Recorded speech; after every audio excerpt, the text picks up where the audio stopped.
Hello बच्चों, ये IPSC नामकरण का सेकंड पार्ट है और वीडियो शुरू करने से पहले स्वैग से करेंगे सबका स्वागत। तो स्वागत है आप सबका तुलसी केमिस्ट्री क्लासेस में। तो बिना समय गवाए तो चलिए शुरू करते हैं। इस वीडियो में हम लोग पिछले वाले टॉपिक को फिर से रिवाइज करके तब आगे बढ़ेंगे। तो सबसे पहले हम जानते हैं हाइड्रोकार्बन का नामकरण। तो हाइड्रोकार्बन क्या होते हैं? ऐसे कार्बनिक यौगिक जो हाइड्रोजन और कार्बन से मिलकर बने होते हैं उन्हें हाइड्रोकार्बन कहा जाता है। और हाइड्रोकार्बन दो प्रकार के होते हैं बेटा, संतृप्त और असंतृप्त हाइड्रोकार्बन। संतृप्त हाइड्रोकार्बन जिन्हें एल्केन भी कहा जाता है और इनमें कार्बन कार्बन के बीच सिंगल बॉन्ड होता है। क्या होता है? सिंगल बॉन्ड होता है और इनका समान सूत्र CN2N+2 होता है। दूसरा असंतृप्त हाइड्रोकार्बन होते हैं जिनमें कार्बन कार्बन के बीच डबल बॉन्ड या फिर ट्रिपल बॉन्ड हो सकता है। अगर कार्बन कार्बन के बीच में डबल बॉन्ड है तो वो एल्कीन होता है और अगर कार्बन कार्बन के बीच ट्रिपल बॉन्ड होता है तो उसे एल्काइन कहते हैं। इनका नेमिंग फार्मूला होता है एल्कनेम प्लस बॉन्ड नेम। एल्कनेम क्या है? कार्बन की संख्या को व्यक्त करने के लिए जिनका उपयोग हम लोग करते हैं उन्हें एल्कनेम या मूलाक्षर कहा जाता है। और ये एक कार्बन के लिए मेथ का यूज करते हैं, दो कार्बन के लिए एथ, तीन के लिए प्रोप, चार के लिए ब्यूट, पांच के लिए पेंट, छह के लिए हेक्स, सात के लिए हेप्ट, आठ के लिए ऑक्ट, नौ के लिए नॉन और 10 के लिए डेक का यूज करते हैं। और इससे आगे के भी एल्क नेम होते हैं जिन्हें अगली वीडियो में हम लोग जानेंगे। बॉन्ड नेम क्या है? सिंगल बॉन्ड के लिए बॉन्ड नेम एन होता है, डबल बॉन्ड के लिए बॉन्ड नेम इन होता है और ट्रिपल बॉन्ड के लिए आइन होता है। और इस वीडियो को देखने के बाद सभी बच्चे कहेंगे कि मजा आया और मैं ये जो मजा है हिंदुस्तान के हर व्यक्ति को देना चाहता हूं। आइए कुछ एग्जाम्पल देखते हैं हाइड्रोकार्बन के। देखो बेटा, जैसे CH3 सिंगल बॉन्ड CH3, इसमें कार्बन कितना है? दो, तो दो कार्बन है तो H लगेगा, सिंगल बॉन्ड है तो यहां पर N लगेगा। यदि इसे हम C2H6 के रूप में लिख दें तो यहां बॉन्ड तो दिखता नहीं है, तो ऐसे एग्जाम्पल को कैसे करेंगे? अगर इस तरीके से कोई एग्जाम्पल मिलेगा तो वहां पर क्या बातें याद रखना है? अगर कोई यदि कोई कार्बनिक यौगिक CnH2n+2 वाले समान सूत्र को फॉलो करता है तो एल्क नेम के साथ वहां पर N लगा देंगे। अगर वो CnH2n वाले फार्मूले को फॉलो करता है तो वहां पर एल्क नेम के साथ इन लगा देंगे। और CnH2n-2 वाले समान सूत्र को अगर कोई कार्बनिक यौगिक फॉलो करता है तो वहां पर एल्क नेम के साथ हम आइन लगा देंगे। तो यहां देखो, दो कार्बन है, हाइड्रोजन 6 है, दुगने से तो ज्यादा, अर्थात यहां भी क्या होगा? एथेन ही लिखा हुआ है। ये बातें समझ में आ गई होंगी। फिर कुछ और एग्जाम्पल देखते हैं।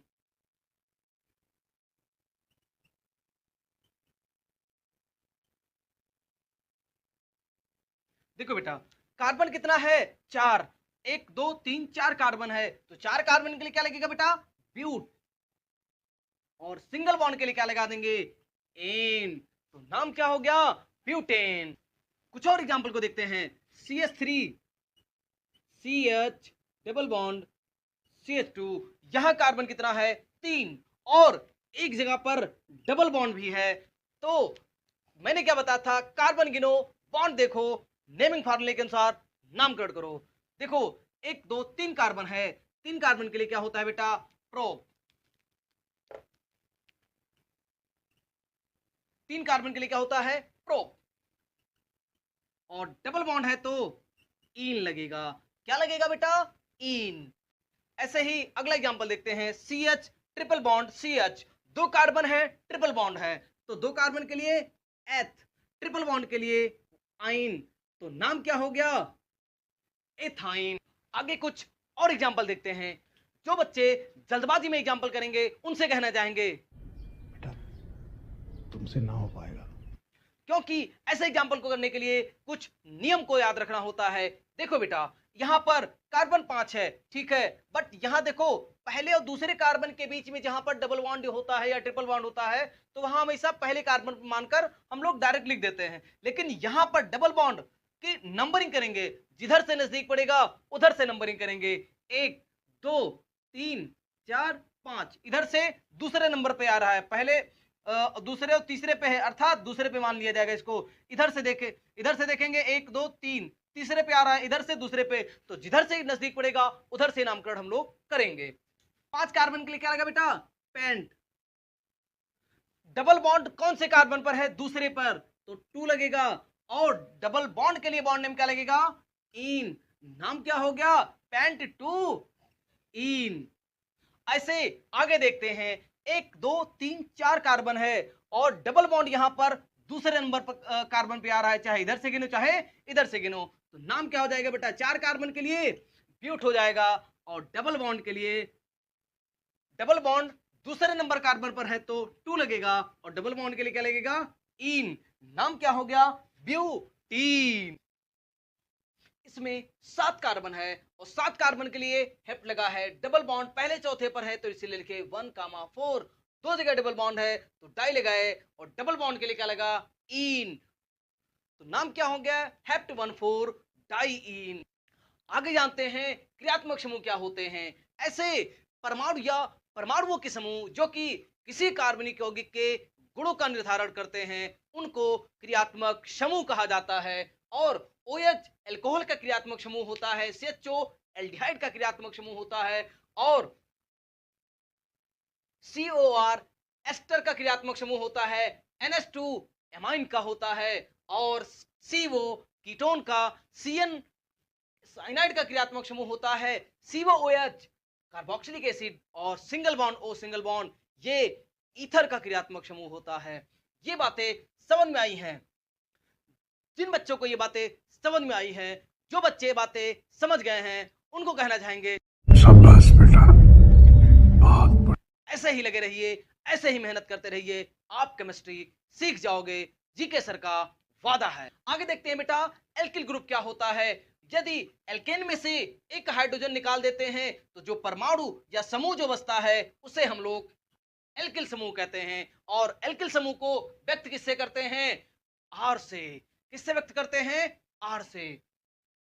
जैसे यहां पर देखो बेटा, CH4 एक हाइड्रोकार्बन है, यहां पर 4 जैसे CH4 में से एक हाइड्रोजन निकलेगा तो CH3, C2H6 में से एक निकलेगा तो C2H5, CH3H8 में से एक हाइड्रोजन निकाल दिए तो क्या बचा?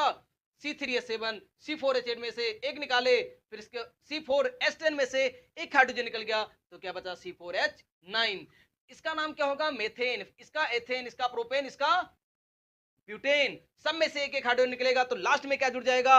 YL। तो इसका नाम हो जाएगा मेथिल, एथिल, प्रोपिल, ब्यूटिल। ऐसे इनका नाम होता है। आगे देखते हैं बेटा क्रियात्मक समूह वाले कार्बनिक यौगिकों का नामकरण। अगर किसी क्रियात्मक समूह के साथ एल्किल ग्रुप हम लोग जोड़ देते हैं तो उस यौगिक का बन जाता है सामान्य सूत्र। जैसे अल्कोहल का सामान्य सूत्र क्या होगा? ROH, एमीन का RNH2, और एसिड हैलाइड का RCOX, और एस्टर का होता है RCOOR, और कार्बोक्सिलिक एसिड का सामान्य सूत्र RCOOH होता है। फिर कीटोन का सामान्य सूत्र RCOR होता है, और ईथर का ROR होता है। एल्किल हैलाइड का RX, एल्डिहाइड का RCHO, तथा एल्किल साइनाइड का RCN होता है। इनका नेमिंग फार्मूला क्या होता है ये जानते हैं। देखो बेटा, अल्कोहल का नामकरण करते समय जिनमें OH क्रियात्मक समूह होगा उनका नामकरण करते समय क्या याद रखेंगे? एल्केन में से E हटाओ OL जोड़ो, एल्केन में से E हटाओ OL जोड़ो, नाम क्या हो जाएगा? एल्केनॉल। अगर एमीन का नामकरण कर रहे हैं हम, यदि एमीन का नामकरण कर रहे हैं तो एल्केन में से E हटाकर एमाइन जोड़ेंगे।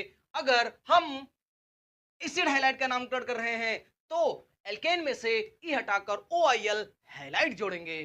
क्या जोड़ेंगे बेटा? OIL हैलाइड जोड़ेंगे। यदि एस्टर का नामकरण कर रहे हैं तो उनका फार्मूला क्या होगा? Alkyl plus alkanoate, alkyl plus alkanoate. यदि हम एल्केनोइक एसिड का, यदि हम कार्बोक्सिलिक एसिड का नामकरण करते हैं तो फार्मूला क्या होगा? एल्केन में से E हटाओ ओइक एसिड जोड़ेंगे, नाम क्या होगा? एल्केनोइक एसिड। यदि कीटोन का नामकरण करते समय एल्केन में से ई हटाकर ओ एन ई ओन जोड़ेंगे। क्या जोड़ेंगे बेटा? ओन जोड़ेंगे।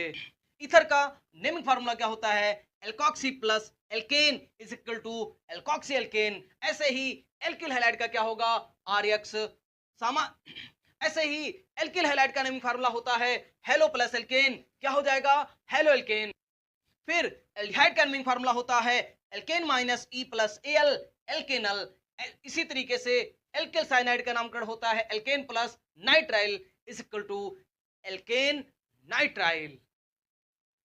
कुछ बच्चों को लग रहा होगा कि सर आप ओवर एक्टिंग कर रहे हैं। 50 रुपया कट ओवर एक्टिंग। अरे पहले वीडियो को लाइक शेयर सब्सक्राइब तो करो, पहले मिले तो तब तो कटेगा ना।